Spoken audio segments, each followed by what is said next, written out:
അമേരിക്കയുടെ പുതിയ താരിഫ് യുദ്ധം. കഴിഞ്ഞ ഏപ്രിൽ 2-ന് അമേരിക്കൻ പ്രസിഡന്റ് ഡൊണാൾഡ് ട്രംപ് നടത്തിയ ഒരു പ്രസ്താവനയെ തുടർന്ന് ഒറ്റ ദിവസം കൊണ്ട് $4.5 ട്രില്യൺ S&P ഇൻഡെക്സ് പ്രകാരമാണ് ലോക കമ്പോളത്തിൽ നഷ്ടം സംഭവിച്ചത്. എല്ലാ ഓഹരി വിപണികളും താഴേക്ക് കൂപ്പുകുത്തി. കൊറോണയ്ക്ക് ശേഷമുള്ള ഏറ്റവും വലിയ മാർക്കറ്റ് ക്രാഷ് കൂടിയായിരുന്നു ഇത്. ലോകത്തെ എല്ലാ രാജ്യങ്ങളെയും ബാധിക്കുന്ന ഈ തീരുമാനം അമേരിക്കയും ചൈനയും തമ്മിലുള്ള സവിശേഷമായ ട്രേഡ് വാറിന് തന്നെ തുടക്കം കുറിച്ചിരിക്കുകയാണ്. സാമ്പത്തിക മാന്ദ്യത്തിലേക്ക് നീങ്ങുമോ എന്ന ആശങ്കയും ശക്തമായിരിക്കുന്നു. ഇതിനെല്ലാം കാരണമായ ഈ താരിഫും റെസിപ്രോക്കൽ താരിഫും എന്താണെന്ന് ചർച്ച ചെയ്യുകയാണ് ഈ വീഡിയോയിൽ. ഈ താരിഫ് യുദ്ധത്തെക്കുറിച്ച് സിംഗപ്പൂർ പ്രധാനമന്ത്രി നടത്തിയ പ്രസ്താവന വളരെ ശ്രദ്ധേയമാണ്. ഏറ്റവും ഒടുവിൽ ഇത്തരം ഒരു വ്യാപാര യുദ്ധം, ട്രേഡ് വാർ ഉണ്ടായത് 1930-കളിലാണ്. ഇത് ആയുധ നടപടികളിലേക്ക് നീങ്ങുകയും രണ്ടാം ലോക യുദ്ധമായി പരിണമിക്കുകയും ചെയ്തു. തീവ്ര വലതുപക്ഷ വംശീയ ക്യാമ്പയിനിലൂടെയാണ് ഡൊണാൾഡ് ട്രംപ് US പ്രസിഡന്റ് ആകുന്നത്. അമേരിക്ക ഇന്ന് പണ്ടത്തെ പോലെ വ്യാപാര വ്യവസായ മേഖലകളിൽ അത്യുന്നതയിലല്ല. അവിടെ പല രാജ്യങ്ങളും മുന്നിട്ട് നിൽക്കുന്നു. ഗ്രേറ്റ് അമേരിക്ക എന്നത് നമുക്ക് തിരിച്ചുപിടിക്കണം. അതിനുവേണ്ടിയാണ് ഞാൻ നിങ്ങൾക്കായി അധികാരത്തിൽ വരുന്നത്. Donald Trump, am your retribution. ഞാൻ നിങ്ങളുടെ പ്രതികാരമാകുന്നു. വ്യാപാര കമ്മിറ്റി ഞാൻ നികത്തിയെടുക്കും. ഇതെല്ലാം ട്രംപിൻ്റെ ഇലക്ഷൻ വാഗ്ദാനങ്ങളായിരുന്നു. ഏപ്രിൽ 2-ന് അമേരിക്ക ലിബറേഷൻ ഡേ ആയി പ്രഖ്യാപിച്ചു. അന്ന് ഒരു വലിയ ബോർഡും കയ്യിലേന്തി വന്ന പ്രസിഡന്റ് ഒരു പത്രസമ്മേളനം നടത്തുന്നു. അതിൽ ഓരോ രാജ്യത്തിനു മേലും അമേരിക്ക ഏർപ്പെടുത്താൻ പോകുന്ന തീരുവയെക്കുറിച്ച് വിവരങ്ങളാണ് ഉണ്ടായിരുന്നത്. പകരം തീരുവ റെസിപ്രോക്കൽ താരിഫ് ഇന്നു മുതൽ നടപ്പാക്കുകയാണ് എന്നായിരുന്നു പ്രസിഡന്റിൻ്റെ പ്രഖ്യാപനം. അമേരിക്കയിലേക്ക് നിരവധി രാജ്യങ്ങൾ പലവിധ ഉൽപ്പന്നങ്ങൾ വലിയ അളവിൽ കയറ്റി അയക്കുന്നുണ്ട്. പ്രസ്തുത രാജ്യങ്ങളാവട്ടെ തുല്യ തുകയ്ക്കുള്ള ഉൽപ്പന്നങ്ങൾ അമേരിക്കയിൽ നിന്ന് ഇറക്കുമതി ചെയ്യുന്നില്ല. അമേരിക്കയിൽ നിന്ന് മറ്റ് രാജ്യങ്ങൾ ഇറക്കുമതി നടത്തുമ്പോൾ അവരുടേതായ ഒരു ഇറക്കുമതി തീരുവയുണ്ട്. ഓപ്പൺ മാർക്കറ്റ് പോളിസി പിന്തുടർന്നതിനാൽ അമേരിക്ക എല്ലാത്തരം ഇറക്കുമതികളെയും പ്രോത്സാഹിപ്പിക്കുകയാണ് ചെയ്തത്. അമേരിക്കയിലേക്ക് കയറ്റുമതി നടത്തുമ്പോൾ കയറ്റുമതി തീരുവ വളരെ കുറവായിരുന്നു ഇതുവരെ. ഇതൊരു അസമത്വമാണ്. ഇത് ഇല്ലാതാക്കുകയാണ് ഈ താരിഫിലൂടെ എന്നാണ് ട്രംപ് പറയുന്നത്. യഥാർത്ഥത്തിൽ എന്താണ് താരിഫ്? ഇന്ത്യ അമേരിക്കയിലേക്ക് $1000 നിരക്കിൽ ലെതർ ബാഗ് കയറ്റി അയക്കുന്നു എന്ന് വിചാരിക്കുക. ടാക്സുകൾ ഒന്നുമില്ലെങ്കിൽ $1000 തന്നെ അവിടെയുള്ളവർക്ക് അത് വാങ്ങാൻ സാധിക്കും. എന്നാൽ അമേരിക്ക ഈ ഇറക്കുമതിയിൽ 20% ഇമ്പോർട്ട് ഡ്യൂട്ടി ഏർപ്പെടുത്തിയാൽ അതിൻ്റെ വില $1200 വർദ്ധിക്കും. ഈ 20% ഡ്യൂട്ടിയാണ് താരിഫ്. അതേസമയം ഒരു അമേരിക്കൻ കമ്പനിയുടെ ബാഗ് $1100 അവിടെ ലഭ്യമാണെന്ന് കരുതുക. ഇമ്പോർട്ട് ഡ്യൂട്ടി വരുന്നതിന് മുമ്പ് ഇന്ത്യൻ ബാഗിന് $1000 ആയിരുന്നു. ഇമ്പോർട്ട് ഡ്യൂട്ടിക്ക് ശേഷം വില $1200 ആകുമ്പോൾ സ്വാഭാവികമായും ആളുകൾ അമേരിക്കൻ നിർമ്മിത ബാഗുകളാണ് വാങ്ങുക. ഇന്ത്യയിൽ ഉൽപ്പാദിപ്പിക്കുന്ന ഒരു മൊബൈൽ ഫോണിൻ്റെ വില 20,000 ആണെന്ന് വിചാരിക്കുക. പ്രസ്തുത സ്പെസിഫിക്കേഷൻ വിഭാഗത്തിൽപ്പെടുന്ന അതേപോലെയുള്ള ചൈനയുടെ മൊബൈലിന് 15,000 മാത്രമേ വിലയുള്ളൂവെങ്കിൽ സ്വാഭാവികമായി ഉപഭോക്താക്കൾ ചൈനീസ് മൊബൈൽ ഫോൺ വാങ്ങിക്കും. ഇത്തരം സന്ദർഭങ്ങളിൽ ആഭ്യന്തര വിപണിയിലുള്ളവരെ, അതായത് നമ്മുടെ സ്വദേശി ഉൽപ്പന്നങ്ങളെ സംരക്ഷിക്കുന്നതിന് വേണ്ടി ഗവൺമെൻറ് പ്രത്യേകം ഇമ്പോർട്ട് ഡ്യൂട്ടി ഏർപ്പെടുത്തും. അപ്പോൾ ഇന്ത്യൻ ഉൽപ്പന്നത്തിൻ്റെ അതേ വിലയോ അതിൽ കൂടുതലോ ചൈനീസ് ഉൽപ്പന്നത്തിന് കൊടുക്കേണ്ടി വരും. അതായത് ചൈനീസ് ഫോണിൻ്റെ വിലയും 15,000-ൽ നിന്ന് 20,000-ഓ അതിൻ്റെ കൂടുതലോ ആയി ഉയരും. ഇത് ആഭ്യന്തര ഉൽപ്പാദകർക്ക് അനുകൂലമായ മത്സരക്ഷമത സൃഷ്ടിക്കുന്നു. കൂടുതൽ തൊഴിലവസരങ്ങൾക്ക് കളമൊരുക്കുന്നു. വിപണിയിൽ പണമൊഴുക്ക് ഉണ്ടാകുന്നു. പ്രധാനമായും ഇറക്കുമതി ചുങ്കം ഏർപ്പെടുത്താനുള്ള കാരണം ഇതാണ്. ഒരു രാജ്യത്തെ ജനങ്ങളുടെ വാങ്ങൽ ശേഷി വർദ്ധിക്കുമ്പോൾ അവർ ഉയർന്ന ക്വാളിറ്റിയുള്ള പ്രൊഡക്റ്റുകൾ അന്വേഷിക്കും. സ്വന്തം നാട്ടിൽ അവ ലഭ്യമല്ലെങ്കിൽ മറ്റു രാജ്യങ്ങളിൽ നിന്ന് ഇറക്കുമതി ചെയ്യുന്നു. ഇങ്ങനെയുള്ള സന്ദർഭങ്ങളിൽ ഇറക്കുമതി താരിഫ് ഏർപ്പെടുത്തുന്നത് ഗവൺമെൻറ്റിനും ഒരു വരുമാന മാർഗം കൂടിയാണ്. ഓരോ രാജ്യവും തങ്ങളുടെ ഉൽപ്പാദനത്തിനും ആവശ്യങ്ങൾക്കും അനുസരിച്ചാണ് താരിഫുകൾ നിശ്ചയിച്ചിട്ടുള്ളത്. ഉദാഹരണത്തിന്, ലോകത്തെ ഏറ്റവും അധികം മരുന്നുകൾ ഉൽപ്പാദിപ്പിക്കുന്ന രാജ്യങ്ങളിലൊന്നാണ് ഇന്ത്യ. അതിനാൽ തന്നെ മറ്റ് രാജ്യങ്ങളിൽ നിന്ന് ഇന്ത്യയിലേക്ക് മരുന്നുകൾ ഇറക്കുമതി നടത്തുമ്പോൾ വലിയ തോതിലുള്ള നികുതി സ്ലാബുകൾ ഏർപ്പെടുത്തിയിട്ടില്ല. അതേസമയം സോളാർ പാനലുകൾ, ചില ഇലക്ട്രിക് ഉപകരണങ്ങൾ തുടങ്ങിയവയ്ക്കെല്ലാം 20% ഇറക്കുമതി തീരുവയുണ്ട്. മോട്ടോർ സൈക്കിളുകൾക്കും ഇലക്ട്രിക് വാഹനങ്ങൾക്കും 30% നികുതി അടക്കണം. പ്രസ്തുത വ്യവസായങ്ങളെയും ഉൽപ്പാദനത്തെയും പ്രാദേശികമായി പുഷ്ടിപ്പെടുത്തുക എന്നതാണ് ഇതുകൊണ്ട് ലക്ഷ്യം വെക്കുന്നത്. ഒരു രാജ്യത്തിൻ്റെ വികസനത്തിനുള്ള ടൂൾ കൂടിയാണ് ഈ താരിഫ്. താരിഫിൻ്റെ പാർശ്വഫലങ്ങളെക്കുറിച്ച് നോക്കാം. ഇറക്കുമതി തീരുവ കൂടുമ്പോൾ സ്വാഭാവികമായും സാധനത്തിൻ്റെ വില വർദ്ധിക്കുന്നു. അത് ഉപഭോക്താക്കളാണ് സഹിക്കേണ്ടി വരിക. ആഭ്യന്തര ഉൽപ്പന്നങ്ങൾക്ക് നികുതി ഇളവോ സബ്സിഡിയോ ലഭിക്കുമ്പോൾ ക്വാളിറ്റിയിൽ പിന്നോട്ട് പോകാനുള്ള സാധ്യതയുമുണ്ട്. ആഭ്യന്തര വിപണിയിലെ ഉൽപ്പന്നങ്ങളുടെ സംരക്ഷണമാണ് താരിഫ് ഏർപ്പെടുത്തുന്നതിൻ്റെ പ്രധാന ന്യായമെങ്കിലും വേറൊരു തലത്തിലേക്ക് നീങ്ങുമ്പോൾ അതൊരു യുദ്ധമായി പര്യവസാനിക്കും. രാഷ്ട്രീയ കാരണങ്ങൾ കൊണ്ടോ പ്രതികാര നടപടിയുടെ ഭാഗമായോ പല രാജ്യങ്ങളും അങ്ങോട്ടും ഇങ്ങോട്ടും നീതിരഹിതമായ താരിഫുകൾ ഏർപ്പെടുത്തി സുഗമവും നൈസർഗികവുമായ ക്രയവിക്രയങ്ങൾക്ക് തടസ്സം സൃഷ്ടിക്കും.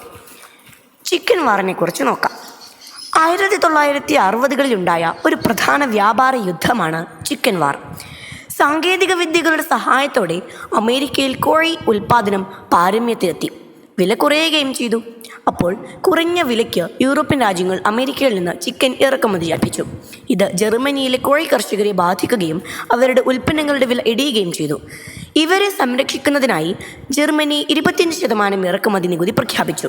ഇതിൽ പ്രകോപിതരായ US ജർമ്മനിയിൽ നിന്ന് അമേരിക്കയിലേക്ക് ഇറക്കുമതി ചെയ്തിരുന്ന മരുന്നുകൾ, വൈനുകൾ എന്നിവയ്ക്കും 25% ഇറക്കുമതി ചുങ്കം ഏർപ്പെടുത്തി. വിലവർദ്ധനവ് ആത്യന്തികമായി ഉപഭോക്താക്കളെയാണല്ലോ ബാധിക്കുക. വിൽപ്പന കുറഞ്ഞു. അമേരിക്കയിൽ നിന്ന് ചിക്കൻ കയറ്റുമതി കുറഞ്ഞു. അവർ നഷ്ടത്തിലേക്ക് പോയി. ജർമ്മനിയെയും ഇത് പ്രതികൂലമായി ബാധിച്ചു. ഇതാണ് ചിക്കൻ ട്രേഡ് വാർ. 2018-2020 US ചൈന ട്രേഡ് വാർ. ലോകത്ത് ഏറ്റവും അധികം സ്റ്റീൽ ഉൽപ്പാദിപ്പിക്കുന്നത് ചൈനയാണ്. വലിയ തോതിലുള്ള സബ്സിഡിയാണ് അവിടുത്തെ ഗവൺമെൻറ് ഇതിനു വേണ്ടി നൽകുന്നത്. അതിനാൽ തുച്ഛമായ വിലയിൽ സ്റ്റീൽ ഉൽപ്പാദിപ്പിക്കാൻ അവർക്ക് സാധിക്കുന്നു. വളരെ കുറഞ്ഞ വിലയിൽ വലിയ അളവിൽ സ്റ്റീൽ അമേരിക്കയിലേക്ക് ചൈനക്കാർ കയറ്റി അയച്ചു. ഇതിനെക്കുറിച്ച് ഡേർട്ടി ചീപ്പ് ഡംപിംഗ് എന്ന് പറഞ്ഞാണ് അമേരിക്ക പ്രതിഷേധിച്ചത്. സ്റ്റീൽ കുമിഞ്ഞുകൂടി അമേരിക്കയിലെ സ്റ്റീൽ വ്യവസായം അടച്ചുപൂട്ടി. അന്നത്തെ വാറിലെ മറ്റൊരു പ്രശ്നം ബൗദ്ധിക സ്വത്തവകാശ ചോരണമായിരുന്നു. IP അഥവാ ഇൻ്റലക്ച്വൽ പ്രോപ്പർട്ടി തെഫ്റ്റ്. അതായത് ചൈനയിൽ മാനുഫാക്ചറിംഗ് നടത്തുന്ന പല അമേരിക്കൻ പ്രൊഡക്റ്റുകളുടെ ഡിസൈനിങ്ങുകൾ ചൈന കോപ്പിയടിച്ച് സ്വന്തമായി പ്രൊഡക്റ്റ് ഉണ്ടാക്കുന്നു എന്നായിരുന്നു അമേരിക്കയുടെ ആരോപണം. ചൈനയെ ബ്ലാക്ക്മെയിൽ ചെയ്യുക എന്ന ഉദ്ദേശത്തോടെ അമേരിക്ക പല ചൈനീസ് ഉൽപ്പന്നങ്ങൾക്കും ഇമ്പോർട്ട് ടാക്സ് ഏർപ്പെടുത്തി. ഇന്ത്യയിലെ താരിഫ്. 2017 മുതലാണ് ഇന്ത്യ ഗവൺമെൻറ് ഇമ്പോർട്ട് ഡ്യൂട്ടികൾ, താരിഫുകൾ വർദ്ധിപ്പിക്കാൻ തുടങ്ങിയത്. 2016 കാലത്ത് 10% വരെയായിരുന്നു മൊബൈൽ പാർട്സുകളുടെ PCB, battery, cables, charger tariff. അതായത് ഇത്തരത്തിലുള്ള പാർട്സുകളുടെ താരിഫ്. 2018 അത് 15% മുതൽ 20% വരെയായി ഉയർത്തുകയുണ്ടായി. 2020 ശേഷം 20% മുതൽ 25% വരെയുമായി വീണ്ടും ഉയർത്തി. മൊബൈൽ ഇന്ത്യയിൽ എത്തിക്കണമെങ്കിൽ കമ്പനികൾക്ക് വലിയ ഡ്യൂട്ടി നൽകേണ്ടി വന്നു. അതുകൊണ്ട് അവർ മൊബൈൽ ഇന്ത്യയിലേക്ക് അയക്കുന്നതിന് പകരം ഇന്ത്യയിൽ തന്നെ മാനുഫാക്ചറിംഗ് യൂണിറ്റുകൾ ആരംഭിച്ചു. അതുവഴി അവർക്ക് ഡ്യൂട്ടി ലഭിക്കാൻ സാധ്യമാണ്. ആപ്പിൾ, സാംസങ്, സെയോമി തുടങ്ങിയ വമ്പൻ കമ്പനികൾ ഇന്ത്യയിൽ മൊബൈൽ ഉൽപ്പാദനം ആരംഭിച്ചു. 2014-15 കാലഘട്ടത്തിൽ ആഭ്യന്തര വിപണിയുടെ 19% മൊബൈലുകൾ മാത്രമേ ഇന്ത്യയിൽ ഉൽപ്പാദിപ്പിച്ചിരുന്നുള്ളൂ. ടാരിഫ് ഏർപ്പെടുത്തിയതിനു ശേഷം അതിൽ 97% വർധനവുണ്ടായി. 2014 18,000 കോടി രൂപയുടേതായിരുന്നു ഡൊമസ്റ്റിക് മൊബൈൽ നിർമ്മാണ വിപണി. പുതിയ കമ്പനികൾ വന്നതോടുകൂടി കയറ്റുമതിയും ഇന്ത്യ ആരംഭിച്ചു. 2023 3.5 lakh crore രൂപയുടേതായി domestic mobile manufacturing വിപണി വളർന്നു. ഇത് ഇന്ത്യക്കാർക്കും ഇന്ത്യൻ വിപണിക്കും വലിയ ഉണർവ് നൽകി. ഇന്ത്യക്കാർക്ക് ജോലി നൽകുകയും പണമൊഴുക്ക് വർദ്ധിപ്പിക്കുകയും ചെയ്തു. യഥാർത്ഥത്തിൽ ഇന്ത്യയിൽ നിർമ്മാണത്തിനാവശ്യമായ എല്ലാ റിസോഴ്സുകളും ലഭ്യമായതിനാൽ മാത്രമാണ് ഇത് വിജയിച്ചത്. ഇതിന് വിപരീതമായ മറ്റൊരു കഥയാണ് അർജന്റീനയുടേത്. അവരും ഇമ്പോർട്ട് താരിഫ് ഏർപ്പെടുത്തി. ഇലക്ട്രോണിക്സ്, ഓട്ടോമൊബൈൽ, വസ്ത്രങ്ങൾ, ലക്ഷറി ഇനങ്ങൾ എന്നിവയ്ക്ക് 20 മുതൽ 35% വരെ ഇമ്പോർട്ട് ഡ്യൂട്ടി നടപ്പാക്കി. സ്വാഭാവികമായും പ്രസ്തുത ഉൽപ്പന്നങ്ങളുടെ വില വർദ്ധിച്ചു. അതേസമയം ഇത് തദ്ദേശീയമായി ഉൽപ്പാദിപ്പിക്കാൻ ആവശ്യമായ ഇൻഫ്രാസ്ട്രക്ചർ, മാനുഷിക വിഭവങ്ങൾ തുടങ്ങിയവ ഒന്നും അവിടെ ഇല്ലായിരുന്നു. ഇവ ഒരുക്കിക്കൊടുക്കാൻ അവിടുത്തെ ഗവൺമെന്റിനും ശേഷിയുണ്ടായിരുന്നില്ല. അതിനാൽ തന്നെ പ്രാദേശികമായി പ്രസ്തുത പ്രൊഡക്റ്റുകൾ ഉൽപ്പാദിപ്പിക്കാൻ കഴിയാതെ വന്നു. കള്ളക്കടത്തിലൂടെ പലരും അവ രാജ്യത്ത് എത്തിച്ചു. അർജന്റീന തന്നെ വലിയ ഒരു ബ്ലാക്ക് മാർക്കറ്റായി മാറി. ബ്രാൻഡഡ് കമ്പനികളെല്ലാം അർജന്റീനയെ കൈയൊഴിഞ്ഞു. രാജ്യത്ത് പണപ്പെരുപ്പം അതിരൂക്ഷമായി. ഇമ്പോർട്ട് ഡ്യൂട്ടി നേരാവണ്ണം നടപ്പാക്കിയില്ലെങ്കിൽ സംഭവിക്കുന്ന സാമ്പത്തിക പ്രതിസന്ധിക്ക് മികച്ച ഉദാഹരണമാണ് അർജന്റീന. അമേരിക്കയിലെ പുതിയ താരിഫ്. പുതിയ പ്രഖ്യാപനത്തിൽ ഉൽപ്പന്നം ഏത് എന്നത് പരിഗണിക്കാതെ ഒരു രാജ്യത്തിന് ഇത്ര താരിഫ് എന്ന് പ്രഖ്യാപിക്കുകയാണ് ട്രംപ് ചെയ്തിരിക്കുന്നത്. ആഭ്യന്തര ഉൽപ്പാദനത്തിന്റെ ശാക്തീകരണം എന്ന ലക്ഷ്യത്തിനപ്പുറമുള്ള രാഷ്ട്രീയമായ തീരുമാനമാണ് പുതിയ താരിഫ് പ്രഖ്യാപനത്തിലുള്ളത്. എല്ലാ രാജ്യങ്ങൾക്കും 10% മിനിമം താരിഫ് ഏർപ്പെടുത്തും. കൂടാതെ ട്രംപ് നൽകിയ ലിസ്റ്റ് അനുസരിച്ചുള്ള താരിഫ് ആയിരിക്കും ഓരോ രാജ്യത്തിനും. സ്റ്റോക്ക് മാർക്കറ്റിലും വിപണിയിലും ഉണ്ടായ തിരിച്ചടി മൂലം ഇപ്പോൾ 90 ദിവസത്തേക്ക് ഇത് താൽക്കാലികമായി നിർത്തിവെച്ചിട്ടുണ്ടെങ്കിലും ചൈനയ്ക്കെതിരെ ഇതുമായി മുന്നോട്ട് കൊണ്ടുപോകാൻ തന്നെയാണ് അമേരിക്കയുടെ തീരുമാനം. ട്രംപ് പുറത്തിറക്കിയ ലിസ്റ്റിലെ ആദ്യ കോളത്തിൽ ഓരോ രാജ്യവും അമേരിക്കൻ ഉൽപ്പന്നങ്ങൾക്ക് ചുമത്തുന്ന ഡ്യൂട്ടി താരിഫാണ് കാണിച്ചിരിക്കുന്നത്. രണ്ടാമത്തെ കോളത്തിൽ അമേരിക്ക ചുമത്താൻ ഉദ്ദേശിക്കുന്ന താരിഫും കാണിച്ചിരുന്നു. ആദ്യ കോളത്തിലേതിൻ്റെ പകുതി തുകയാണ് രണ്ടാമത്തെ കോളത്തിൽ അമേരിക്ക തങ്ങളുടെ ഡ്യൂട്ടിയായി എഴുതിയിട്ടുള്ളത്. എന്നാൽ ആദ്യ കോളത്തിൽ കാണിച്ചിരിക്കുന്ന അത്രയും താരിഫ് മിക്ക രാജ്യങ്ങളും അമേരിക്കയുടെ മേൽ ചുമത്തുന്നില്ല എന്നതാണ് യാഥാർത്ഥ്യം. വ്യാപാര കമ്മി ട്രേഡ് ഡെഫിറ്റ് പരിഗണിച്ചാണ് പുതിയ താരിഫ് പ്രഖ്യാപിച്ചിട്ടുള്ളത് എന്നാണ് ട്രംപ് അവകാശപ്പെടുന്നത്. അതായത് ഒരു രാജ്യം അമേരിക്കയിലേക്ക് കയറ്റി അയക്കുന്നതും അമേരിക്കയിൽ നിന്ന് ഇറക്കുമതി ചെയ്യുന്നതും തമ്മിലുള്ള അന്തരത്തെയാണ് ട്രേഡ് ഡെഫിസിറ്റ് എന്ന് പറയുന്നത്. ഇന്ത്യയുടെ താരിഫ് എങ്ങനെയാണ് എന്ന് നോക്കാം. അമേരിക്ക ഇന്ത്യയിൽ നിന്ന് ഇറക്കുമതി ചെയ്യുന്നത് $87.4 ബില്യൺ ഉൽപ്പന്നങ്ങൾ. അതേസമയം അമേരിക്ക ഇന്ത്യയിലേക്ക് കയറ്റുമതി നടത്തുന്നത് $41.8 ബില്യൺ ഉൽപ്പന്നങ്ങളും. അതായത് tariff equal to 87.4 minus 41.8 or 87.4 equal to 52.2%. ഈ തുക, അതായത് 52 എന്നുള്ളത് ആണ് നിങ്ങൾ അമേരിക്കയുടെ മേൽ ഈടാക്കുന്ന താരിഫ് എന്ന് അമേരിക്ക പറയുന്നു. എന്നിട്ട് അതിനെ അടിസ്ഥാനമാക്കി ഇതിൻ്റെ പകുതി തുക 26% പുതിയ താരിഫായി നിശ്ചയിക്കുന്നു.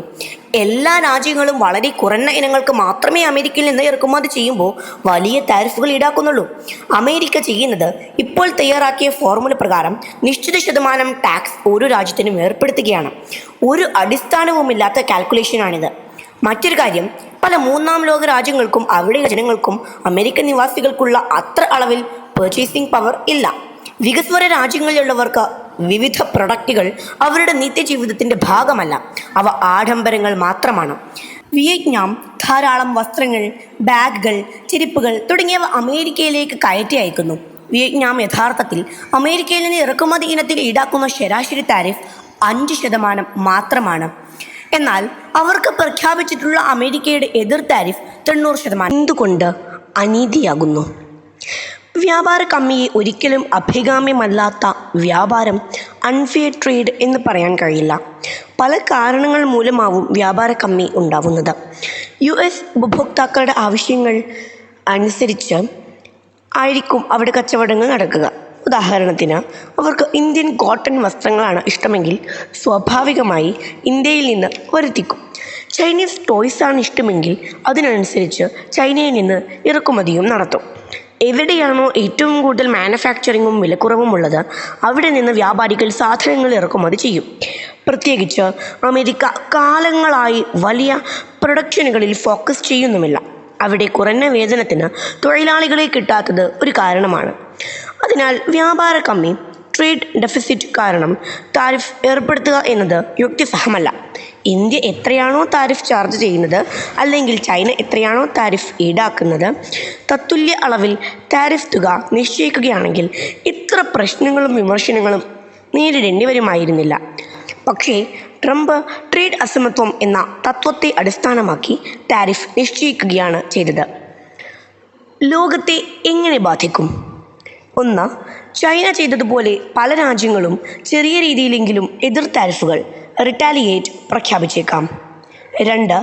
US ഉപഭോക്താക്കൾ സാധനങ്ങൾക്ക് കൂടുതൽ വില നൽകേണ്ടി വരും. പ്രസ്തുത പ്രൊഡക്റ്റുകളുടെ നിർമ്മാണം അമേരിക്കയിൽ ഉണ്ടായില്ലെങ്കിൽ ഇറക്കുമതി ചെയ്യേണ്ടിയും വരും. 3. റോ മെറ്റീരിയൽ കിട്ടാതെ US-ലെ നിർമ്മാണ കമ്പനികളെയും അത് പ്രതികൂലമായി ബാധിക്കും. ഉദാഹരണത്തിന് മൊബൈൽ ഫോൺ, ഇലക്ട്രിക്കൽ ഉപകരണങ്ങൾ തുടങ്ങിയവയുടെ പാർട്സുകൾ ചൈനയിൽ നിന്നാണ് കൂടുതൽ ഇറക്കുമതി ചെയ്യുന്നത്. ഇവ അമേരിക്കയിൽ പണപ്പെരുപ്പത്തിന് കാരണമാകും. ഇൻഫ്ലേഷൻ കൂടുമ്പോൾ ഗവൺമെൻറ് പലിശ നിരക്ക് കൂട്ടും.